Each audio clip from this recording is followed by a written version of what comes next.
तो पिछले वीडियो में जो है हम लोग पढ़े थे आनुवांशिक कूट के बारे में, ठीक है, जेनेटिक कोड के बारे में।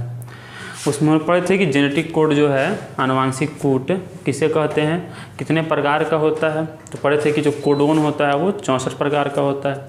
उसमें से 3 होता है नॉनसेंस कोडोन या समापन कोडोन, और एक होता है प्रारंभन कोडोन, ठीक है।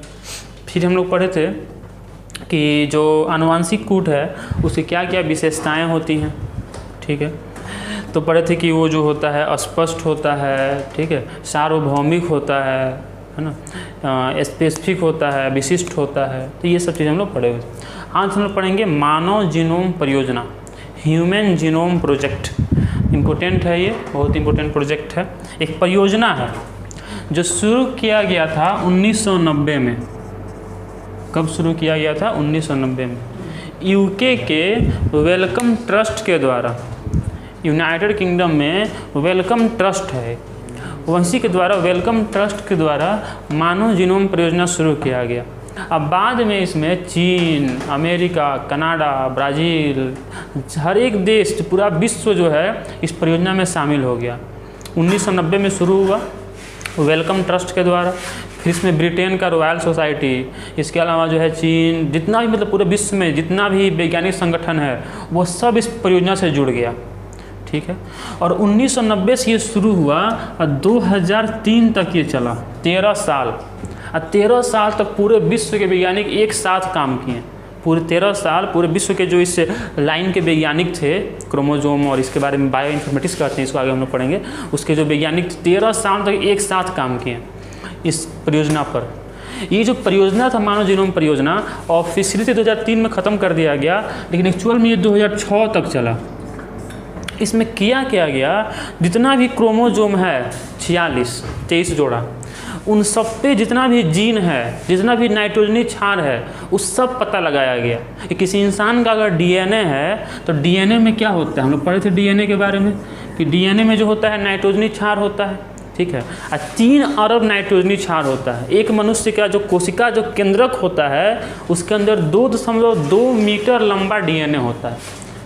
कोशिका के केंद्रक में 2.2 मीटर लंबा डीएनए होता है। सोचो उतना बड़ा डीएनए इतने छोटा केंद्रक में कैसे रहता है। तो हम पढ़े से डीएनए का पैकेजिंग बहुत ज़बरदस्त रहता है। ऐसे मान लो कि 2 किलोमीटर लंबा अगर कोई तार हो, रस्सी हो, उसको हम बोले कि एक रूम में रख दो, तो रख पाओगे? रख दोगे उसको मोड़ के। और वैसे ही यहाँ पर केंद्रक में भी जो 2.2 मीटर लंबा डीएनए है उसका पैकेजिंग बहुत ज़बरदस्त होता है कुछ प्रोटीन की मदद से, और इस तरह से छोटे से केंद्रक में जो है रखा हुआ है। वो हम लोग पढ़ लिए थे किस तरह से पैकेजिंग होता है, हिस्टोन प्रोटीन वगैरह उसमें हेल्प करता है, उसको हम लोग पढ़े हुए हैं पहले की वीडियो में।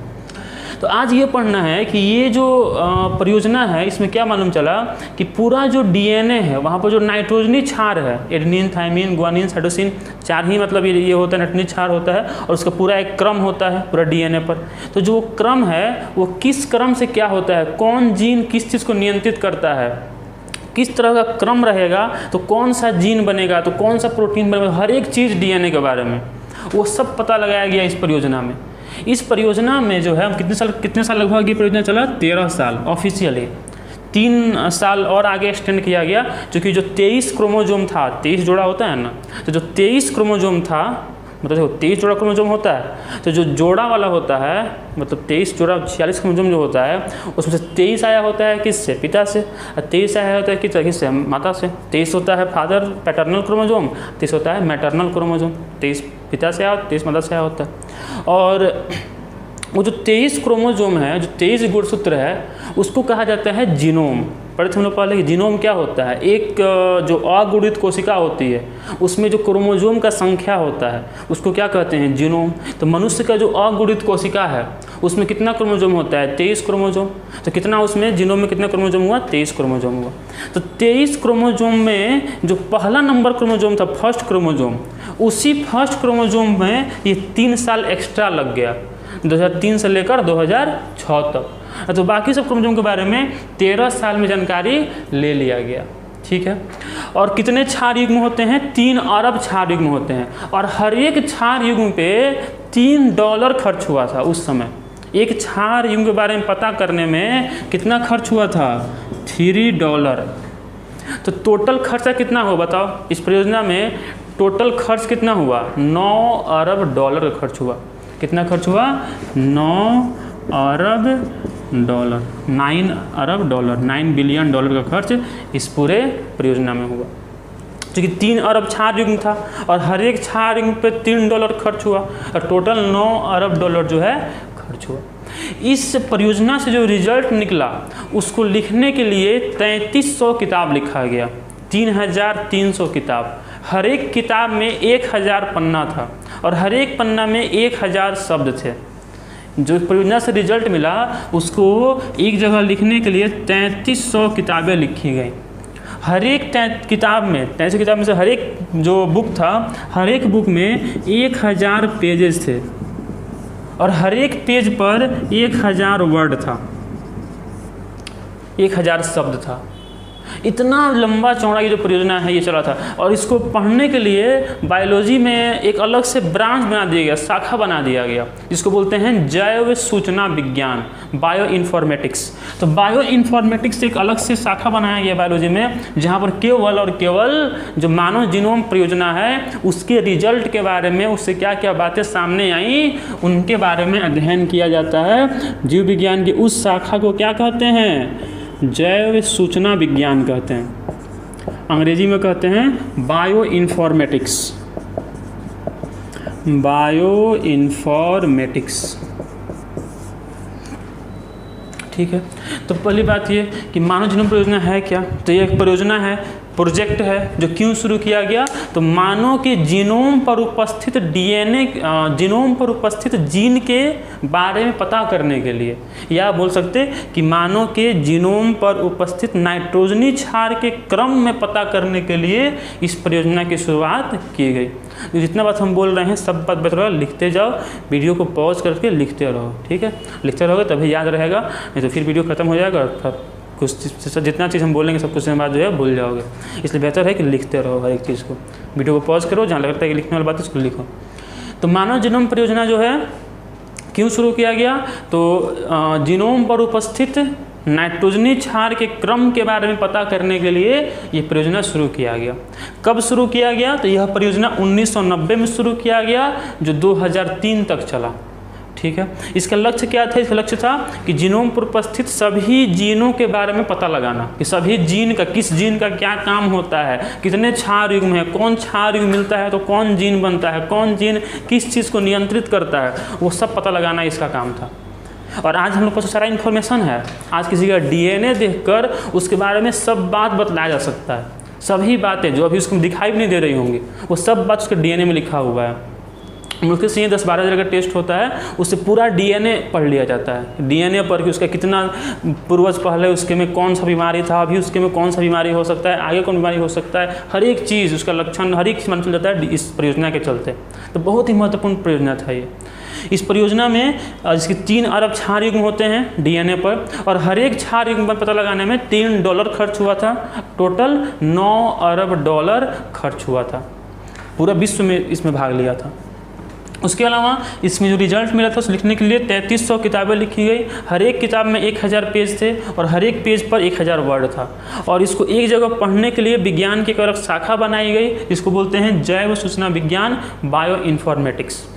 अब यहाँ पर 2 क्वेश्चन आता है इस टॉपिक से। पहला चीज़ ये कि मानव जीनोम परियोजना का लक्ष्य क्या था, मानव जीनोम परियोजना का क्या लक्ष्य था, क्या गोल था मानव जीनोम परियोजना का। लिखना मानव जीनोम परियोजना के लक्ष्य, लिख के डैश दो, मानव जीनोम परियोजना के लक्ष्य।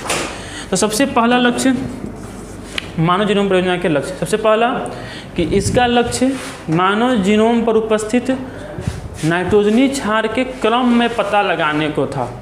इसका लक्ष्य मानव जीनोम पर उपस्थित नाइट्रोजनी क्षार के क्रम में पता लगाना, नाइट्रोजनी क्षार के क्रम का पता लगाना था। दूसरा लक्ष्य,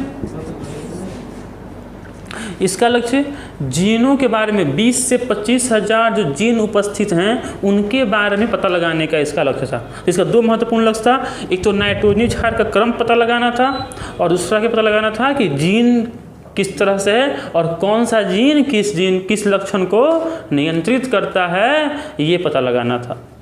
ठीक है, तो ये इसका लक्ष्य था। अब बात है कि इससे क्या क्या रिजल्ट निकल के आया, क्या क्या विशेषताएं हैं मानव जीनोम परियोजनाएं की, तो लिखना मानव जीनोम परियोजना की विशेषताएं, मानव जीनोम परियोजना की विशेषताएं। फर्स्ट पॉइंट देखो, इससे मालूम क्या क्या चला, जब ये सारा चीज़ किया गया, मानव जीनोम परियोजना जब पढ़ा गया, ये परियोजना जब खत्म हुआ तो क्या क्या मालूम चला।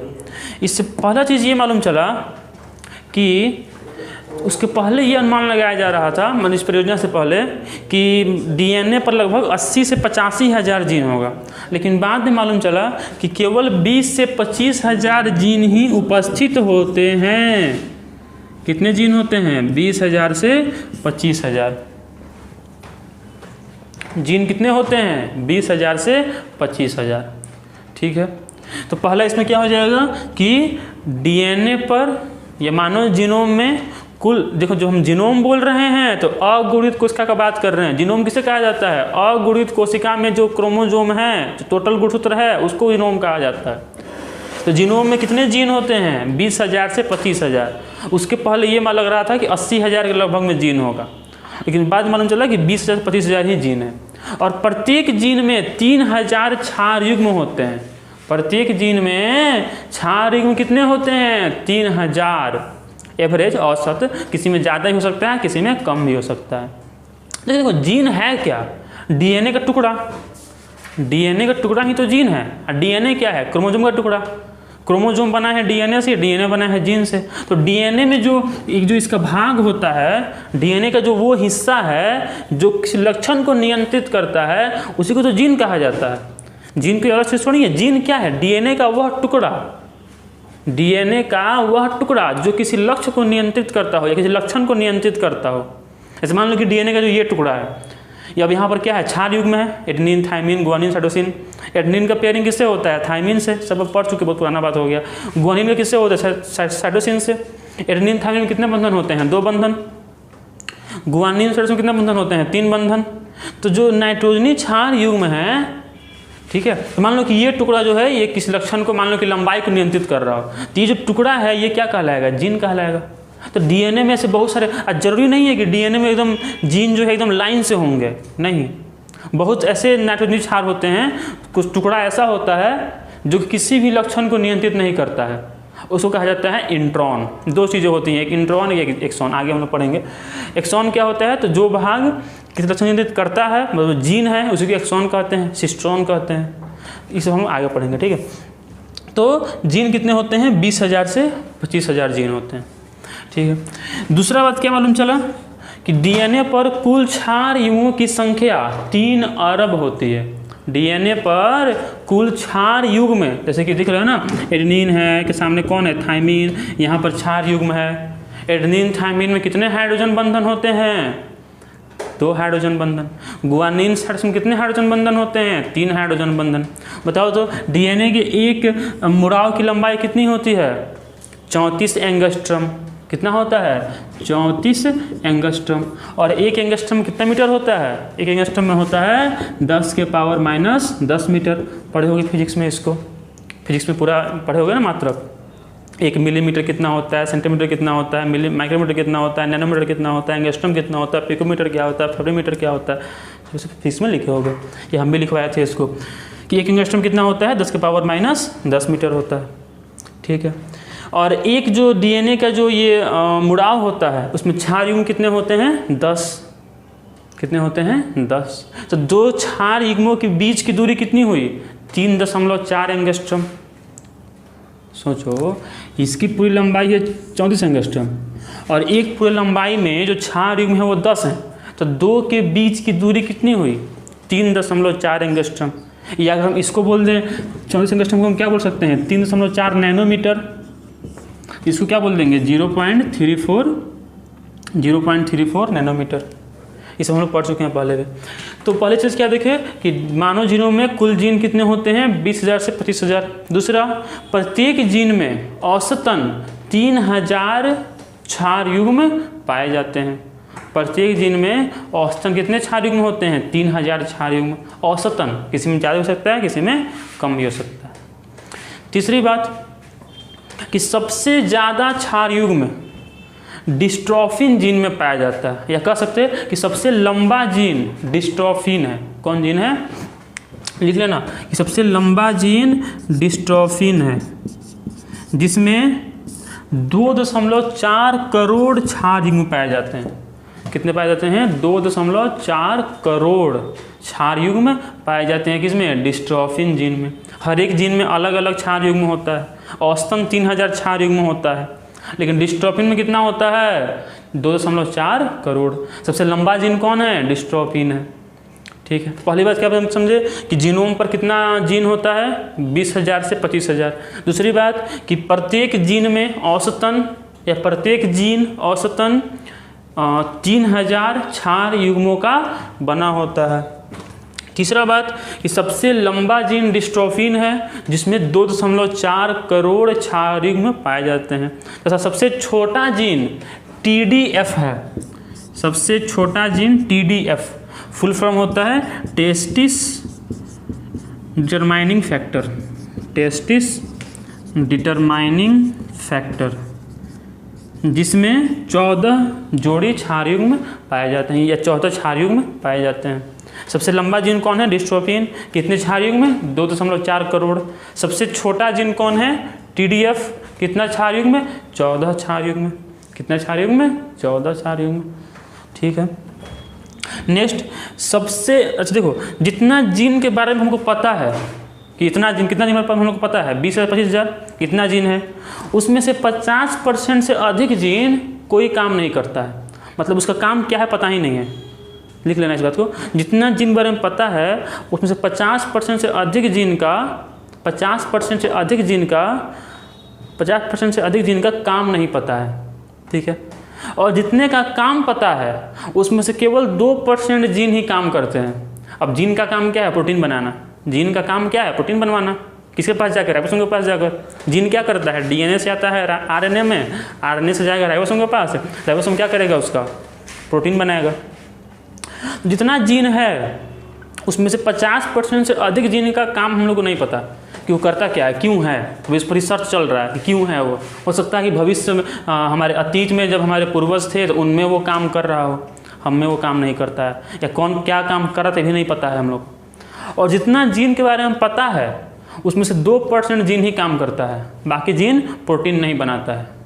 ठीक है, उसी को एक्टिवेट कर दिया, इस संभव है उसको एक्टिवेट कर दिया जाए तो किसी इंसान में कोई विलक्षण, मतलब कोई स्पेशल लक्षण, कोई स्पेशल कैरेक्टर उसमें आ सकता है अगर किसी जीन को एक्टिवेट कर दिया जाए तो। लेकिन अभी रिसर्च चल रहा है कि कौन जीन किस तरह से एक्टिवेट हो सकता है और कौन सा काम करता है, इस पर भी रिसर्च चल रहा है। तो ये बात हुआ। जीन कितना होता है? 20,000 से 25,000। एक जीन में कितने क्षार युग्म होते हैं? 3000। सबसे बड़ा जीन कौन है? डिस्ट्रोफिन। सबसे छोटा जीन कौन है? TDF। कितना % जिन पर वो काम नहीं पता? 50% से अधिक जिन पर वो काम नहीं पता। जितना का काम पता है उसमें से कितना % जीन काम करते हैं? 2% जीन ही काम करते हैं। नेक्स्ट, सबसे बड़ा क्रोमोजोम, या बोले कि सबसे ज़्यादा जीन किस क्रोमोजोम पर है? फर्स्ट क्रोमोजोम पर। क्रोमोजोम फर्स्ट, जो 23 क्रोमोजोम हैं उनमें से सबसे ज़्यादा जीन किस क्रोमोजोम पर होता है? फर्स्ट क्रोमोजोम पर। 2968 2968 जीन होते हैं फर्स्ट क्रोमोजोम। लिखना, सबसे अधिक जीन गुणसूत्र 1 पर उपस्थित हैं जो 2968 2968 जीन है। तो सबसे अधिक जीन किस क्रोमोजोम पर है? क्रोमोजोम 1 पे। इसलिए हम बताए थे कि सबसे ज़्यादा समय भी इसी पर लगा था मानव जीनोम परियोजना में। मानव जीनोम परियोजना जो है 2003 में ख़त्म हो गया था, लेकिन फिर भी 3 साल एक्स्ट्रा लगा क्रोमोजोम फर्स्ट पे, क्योंकि उस पर जीन थोड़ा ज़्यादा था, उस बारे में पता लगाने में थोड़ा और टाइम लग गया। तो सबसे अधिक जीन किस पर होता है? क्रोमोजोम फर्स्ट पे होता है। और सबसे कम जीन गुणसूत्र Y पर होता है। जो क्रोमोजोम Y है होता है ना, जो लिंग गुणसूत्र है, जो मादा में कौन होता है? XX, नर में क्या होता है? XY। तो जो Y गुणसूत्र है उस पर ही सबसे कम जीन होता है, 231 जीन होता है। लिख लेना, सबसे अधिक जीन क्रोमोजोम 1 पर होता है, कितना? 2968 2968। और सबसे कम जीन गुणसूत्र Y पर होता है, कितना? 231 जीन। सबसे ज़्यादा जीन किस क्रोमोजोम पर होता है? क्रोमोजोम फर्स्ट पे। और सबसे कम जीन किस पर होता है? क्रोमोजोम Y पे। क्रोमोजोम Y क्या मादा में होता है? नहीं। किस में होता है? केवल नर में होता है, और उसमें सबसे कम जीन होता है, 231 जीन होता है। तो यही सब बातें थीं जो कि मानव जीनोम परियोजना से निकलकर सामने आई, और यही सब पता लगाने में लगभग 13 साल का समय लगा। पूरे विश्व के वैज्ञानिक मिलकर इस पर काम किए। बहुत सा चीज़ मालूम चला कि कौन जीन का क्या काम है, कौन जीन कैसे बनता है, कौन क्षार में रहेगा तो कौन जीन बनेगा। ठीक है, अभी तो ऐसा हो गया है कि हम लोग जीन चिकित्सा भी कर सकते हैं।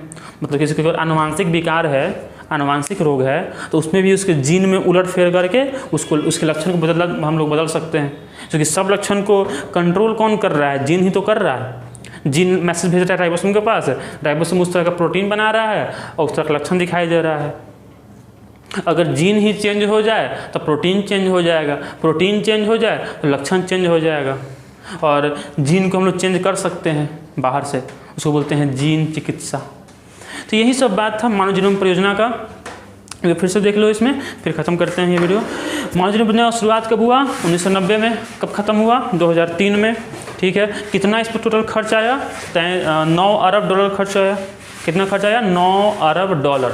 तो कि 3000 क्षार युग्म थे, हर एक क्षार युग्म पे $3 खर्च आया, मतलब टोटल $9000 का खर्च आया। ठीक है, कितना किताब लिखा गया इस पर? 3300 किताब लिखा गया। हर एक किताब में कितने पेज थे? 1000 पेज थे। हर एक पेज पे कितना वर्ड था? 1000 वर्ड था। मानव जीनोम परियोजना के रिजल्ट के बारे में जहाँ पढ़ा जाता है उसे क्या बोलते हैं? जैव सूचना विज्ञान, बायो इन्फॉर्मेटिक्स। इसका लक्ष्य क्या था? इसका लक्ष्य था डीएनए जीनोम पर जो नाइट्रोजनी क्षार का क्रम है वो पता लगाना और जीन के बारे में पता लगाना। ठीक है, डीएनए के बारे में पता लगाना। और इसका रिजल्ट क्या क्या आया? तो फर्स्ट रिजल्ट इसका क्या आया कि मानव जीनोम में कुल जीन कितने हैं? 20 से 25 हज़ार। ठीक है, एक जीन में औसतन कितने क्षार युग्म हैं? 3000 क्षार युग्म है। हर एक क्षार युग्म में 3000 क्षार युग्म है। सबसे बड़ा जीन कौन है? डिस्ट्रोफिन। डिस्ट्रोफिन में कितना जीन होता है? डिस्ट्रोफिन में कितने क्षार युग्म होते हैं? 2.4 करोड़ क्षार युग्म होते हैं। सबसे छोटा जीन कौन है? टीडीएफ। टीडीएफ में कितने क्षार युग्म होते हैं? 14 क्षार युग्म होते हैं। ठीक है, और क्या पढ़े थे कि सबसे ज़्यादा जीन किस क्रोमोसोम पर है? क्रोमोसोम फर्स्ट पे है। सबसे कम जीन किस क्रोमोसोम पर है? क्रोमोसोम वाई पर है। क्रोमोसोम 1 पे कितना जीन है? तो 2968 जीन है। क्रोमोसोम वाई पर कितना जीन है? 231 जीन है। तो ये था मानव जीनोम परियोजना जो खत्म हुआ। अब हम लोग अगला वीडियो में देखेंगे नेक्स्ट टॉपिक डीएनए फिंगरप्रिंटिंग। उसी के साथ ये चैप्टर भी खत्म हो जाएगा। ठीक है, इसको बेहतर होगा लिख लेना, जो बात हम बोले हैं उस बात को लिख लीजिएगा। एग्जाम में भी 5 नंबर में क्वेश्चन आता है, इसको लिख लीजिएगा खुद से। अब हम देखते हैं अगला वीडियो हम लोग देखेंगे जिसमें हम लोग डीएनए फिंगरप्रिंट देखेंगे। तब तक के लिए बढ़िया से पढ़ाई करते रहें, याद करते रहें, नोट्स बनाते रहें। बहुत बहुत धन्यवाद।